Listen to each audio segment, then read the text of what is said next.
Hi hello नमस्कार सर्वांना, स्वागत आहे तुमचं माझ्या यूट्यूब चॅनलवर।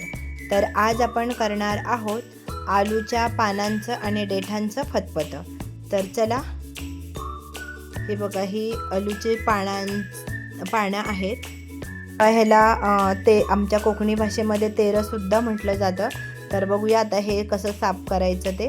हे बघा, पान वेगळं करायचं आहे आणि हे बघा, हे देठं आहेत ते अशा पद्धतीने सोलून घेणार आहोत। याची वरची साल आहे ना, ती अशी सोलून घ्यायची आहे। बघा, अशा पद्धतीने सोलायचं आहे, कारण हे व्यवस्थित असं सोललं गेलं ना की घशामध्ये खवखवत नाही, म्हणून अशा पद्धतीने व्यवस्थित असे सगळ्या बाजूची ह्या शिरा सालं असं काढून घेणार आहोत।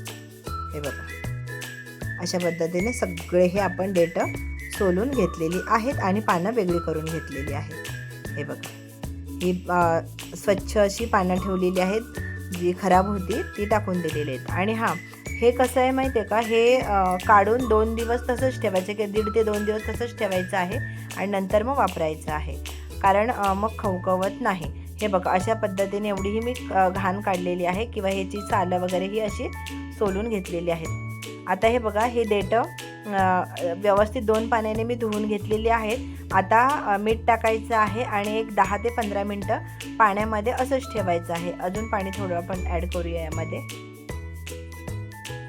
हे बघा, आता मिठाच्या पाण्यामध्ये 10 मिनटं तसंच ठेवायचं आहे, कारण हे खवखवत वगैरे घशाला नाही, म्हणून मिठामध्ये पाण्यात 10 मिनटं ठेवून द्यायचं आहे।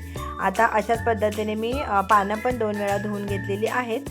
माती वगैरे काय असेल तर ते निघून जाईल, म्हणून 2 वेळा धुवून घेतलेले आहे। आता ह्याच्यामध्ये सुद्धा मीठ टाकून घ्यायचं आहे आणि ही पण व्यवस्थित अशी मिठामध्ये व्यवस्थित अशी बुडवून घ्यायची आहे। हे बघा, सगळीकडे मीठ लागलं गेलं पाहिजे, अशी व्यवस्थित मिक्स करायचं आहे आणि ही सुद्धा 10 मिनटं पाण्यामध्ये तशीच ठेवून देणार आहोत।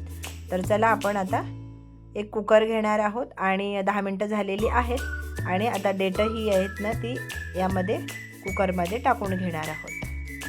बहुधा कुकर छोटा पडणार आहे। हे बघा, आपण मोठ्या कुकरमध्ये ट्रान्सफर करूयात। हे बघा, मोठा कुकरसुद्धा भरत आलेला आहे। आता हे बघा, पानं पण ही कट करून घेणार आहोत आपण। ओबडधोबडच कट करायचे आहेत। कुकरच्या शिट्टी झाल्याच्या नंतर ही पूर्ण अशी सॉफ्ट अशी होऊन जातात। ओबडधोबड असं कट करून घेणार आहोत। हे बघा, अशा पद्धतीने व्यवस्थित अशी कट करून घेणार आहोत। आता त्या जी आपण देठं घेतलेली आहेत ना कुकरमध्ये टाकून, त्याच्यावरच हे सर्व पानं कट केलेली आहे ती टाकून घेणार आहोत। हे बघा, 1 ग्लास पाणी टाकलेलं आहे आणि कोकम टाकलेलं आहे। कोकम टाकल्याने कमी खवखवतं आणि अजून 1 ग्लास पाणी टाकलेलं आहे। अशी 2 ग्लास पाणी टाकलेलं आहे। आता हे बघा, व्यवस्थित असं दाबून घेणार आहोत आणि झाकण लाव। आता जरी हे कुकर भरलेला असला तरी कुकरच्या शिट्टी 6 ते 7 शिट्ट्या करून घेणार आहोत। 2-3 नाही करायच्या, 6 ते 7 करायच्या आहे। मग ते अगदी अर्धच राहील, ते शिजल्याच्या नंतर कमी होऊन जातं। आता 6 ते 7 शिट्ट्या करायला ठेवलेले आहे। आता दुसऱ्या कुकरमध्ये हे बघा, मी अर्ध्या तासासाठी ही हरभरा डाळ आणि शेंगदाणे भिजत घातलेले होते। हे बघा, अशा पद्धतीने हे सोललं ना की असा आपला हात काळा होतो।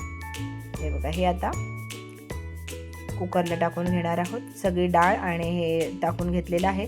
आता हे बघा, हे थोडे माझ्याकडे नव्हते, हरभरा टाकायचं असतं यामध्ये, मग माझ्या जाऊबाईने हे हरभरे मोड आलेले दिलेले होते, तेही याच्यामध्ये टाकून घेतलेले आहेत। आता पाणी टाकायचं आहे आणि चवीनुसार मीठ टाकायचं आहे। कुकरची झाकण लावून कुकरच्या 2 शिट्ट्या करून घेणार आहोत।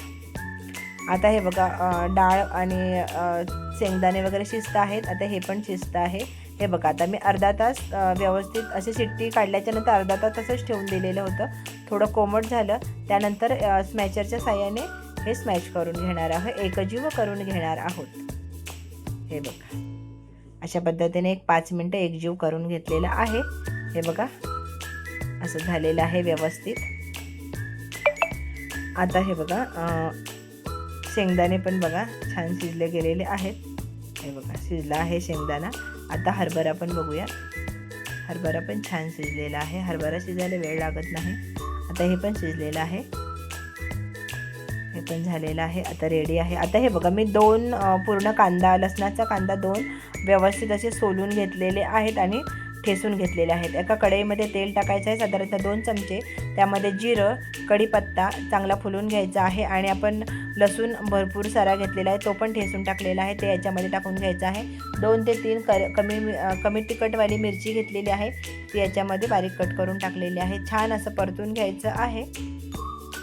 आता थोडा हिंग टाकायचा आहे, पाव चमचा. हे बघा पाव चमचा हिंग टाकलेला आहे आणि लाल कांदा लसूण मसाला घेतलेला आहे, ते 2 चमचे टाकून घ्यायचा आहे. आता गरम मसाला पावडर आहे, ती जवळपास 1.5 चमचा टाकलेला आहे.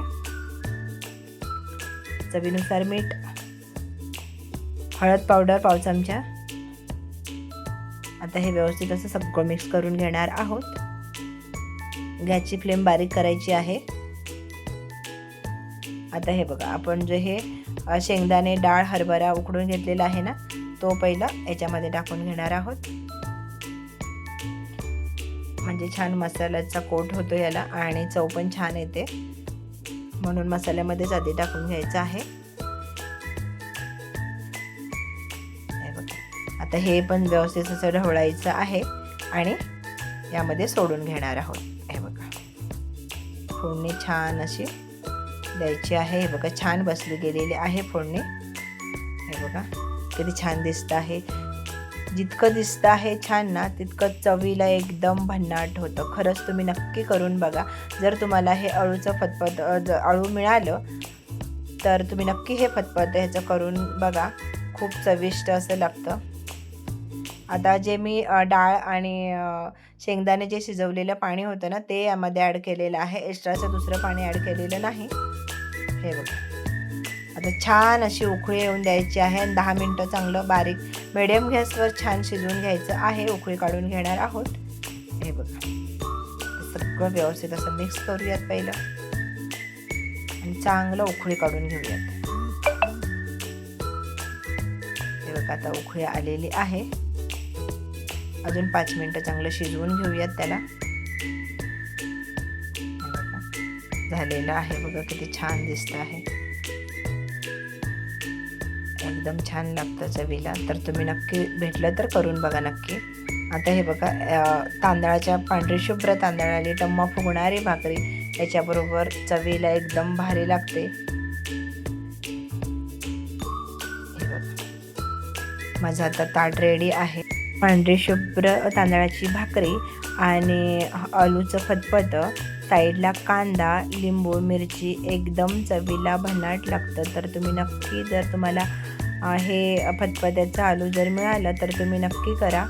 तर हे बघा मी असं दाखवते, चवीला पण खूप छान लागलेलं होतं. तर चला, वेळात वेळ काढलात, माझा व्हिडिओ पाहिलात त्याबद्दल मनापासून धन्यवाद.